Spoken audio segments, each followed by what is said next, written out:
என் பேர் ஜெயலக்ஷ்மி. நாங்கள் தூத்துக்குடி மாவட்டத்திலேருந்து வரோம். என் பொண்ணு பேர் முத்து மீனா. அவங்க 9 வருஷமாக ஷார்ட் புட் பிளேயராக இருக்காங்க. இது வரைக்கும் 8 கோல்டு 2 சில்வர், ஓப்பன் இன்டர்நேஷ்னலில் ஒரு கோல்டு, ஒரு சில்வர், ஒரு பிரான்ஸ் வாங்கியிருக்காங்க. ஏஷியனில் கலந்துக்கிட்டு 7th பிளேஸ் பிடிச்சிருக்காங்க. இப்போ அடுத்த ஏஷியனுக்கும் ரெடி ஆகிட்டு இருக்காங்க, ஒலிம்பிக்குக்கும் ரெடி பண்ணிகிட்ருக்கோம். கண்டிப்பாக மெடல் பண்ணுவாங்கங்கிற நம்பிக்கை இருக்குது சார்.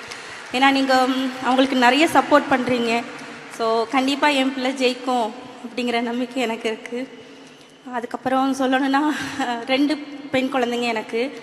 இப்போ 2 குழந்தைக்கு அம்மாவாக நான் இந்த இடத்துல உயிரோடு நிற்கிறதுக்கு முக்கிய காரணமே நீங்கள் கொடுத்த உயரிய ஊக்கத்தொகைதான 5 லட்ச ரூபாயில் தான் சார் நான் உயிரோடு நிற்கிறேன். ஏன் அப்படின்னா, எனக்கு இடையில கேன்சர் வந்துருச்சு சார். ஸோ கேன்சருக்கு நான் ட்ரீட்மெண்ட் எடுக்கிறதுக்கு 3.5 லட்ச ரூபா வரைக்கும் செலவாகும்னு சொன்னாங்க. எனக்கு 2 பெண் குழந்தைங்க படிச்சுக்கிட்டு வேறு இருந்தாங்க. என் வீட்டுக்கார் பெயிண்டிங் வேலை, வீடெல்லாம் பெயிண்ட் பண்ணுற வேலை தான் பார்த்துட்ருக்காங்க. ஸோ அப்படி இருக்கனால எங்களால் அவ்வளோ செலவு பண்ண முடியாது. என்ன பண்ணலாம், என்ன பண்ண முடியும் நம்மளால் அப்படி யோசிச்சுட்டு நிற்கிற அந்த நேரத்தில் தான் நீங்கள் உயரிய ஊக்கத்தொகை என் பொண்ணுக்கு 5 லட்ச ரூபா கொடுத்தீங்க. அந்த காசை வச்சு எனக்கு நான் ட்ரீட்மெண்ட் பண்ண போய் இன்றைக்கி நான் 2 குழந்தைங்களுக்கு அம்மாவாக இந்த இடத்துல உயிரோடு நிற்கிறேன். அதுக்கு உங்களுக்கு ரொம்ப ரொம்ப ரொம்ப நன்றியை சொல்லிக்கிறேன் சார். இந்த உதவி என்றைக்குமே மறக்க மாட்டேன் சார். இன்றைக்கி என் குழந்தை எனக்கு தைரியம் சொல்கிறா சார்.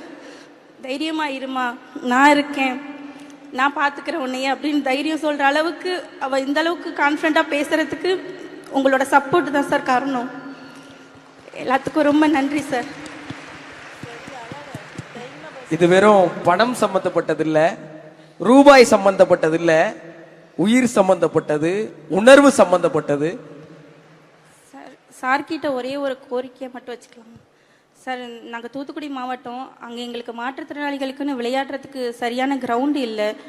அங்கே மாற்றுத்திறனாளிகளுக்குன்னு கிரவுண்டு வேணும், அதுவும் சிந்தட்டிக்கில் வேணும் சார். அதுக்கு கொஞ்சம் ஏற்பாடு பண்ணி கொடுத்தீங்கன்னா ரொம்ப சந்தோஷமாக இருக்கும் சார். வணக்கம்மா. ஒரு கோரிக்கை தானே, இன்னும் வேறு தான் இருக்கு?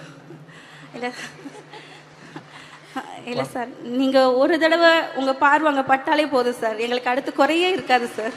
நீங்கள் எல்லாமே பார்த்துருவீங்கன்னு எனக்கு தெரியும் சார். நன்றிம்மா, நன்றிம்மா. முதல்ல வந்திருக்கக்கூடிய அத்தனை பேருக்கும் என்னுடைய மாலை வணக்கத்தை நான் தெரிவிச்சுக்கிறேன். நீங்கள் உங்களுடைய உடல்நிலை சரியில்லை, உங்களுடைய மகள் போய் சாதிச்சுட்டு வந்தாங்க. அதுக்கு இந்த அரசு ஹை கேஷன் சென்டர் கொடுத்தோம், காப்பாற்றணும் அப்படின்னு சொன்னீங்க. அது ஒரு சின்ன திருத்தம். நாங்கள் உங்களை காப்பாற்றலை, உங்களுடைய மகளுடைய திறமை தான் உங்களை காப்பாற்றிருக்கு. அவங்களுக்கு தான் நீங்கள் நன்றி சொல்லணும். இன்னும் நிறைய முத்து மீனாக்கள் இங்கே வந்திருக்கிறாங்க. அவங்க எல்லாருக்குமே முத்து மீனா ஒரு இன்ஸ்பிரேஷனாக இருக்காங்க. நிறைய நிச்சயம் சாதிப்பாங்க. நம்முடைய தமிழ்நாட்டுக்கு, இந்தியாவுக்கு இன்னும் அதிகம் பெருமை சேர்ப்பாங்கன்ற நம்பிக்கை நம்முடைய அரசுக்கு இருக்குது. இங்கே வச்சிருக்கக்கூடிய கோரிக்கை, ஏற்கனவே 5 பேரா ஸ்போர்ட்ஸ் அரேனாக்கள் இன்னைக்கு தமிழ்நாடு முழுக்க அனௌன்ஸ் பண்ணி அதற்கான நடந்துட்டுருக்கு. சில இடங்களில் திறந்துட்டோம். நீங்கள் கேட்டிருக்கிறது தூத்துக்குடியில் கேட்டிருக்கீங்க. சரி, நிச்சயம் அதுக்கான ஆய்வு செஞ்சு அதை வெகு விரைவில் நாங்கள் அறிவிக்கிறோம். நன்றிம்மா. Thank you Muthu Meena. Thank you sir.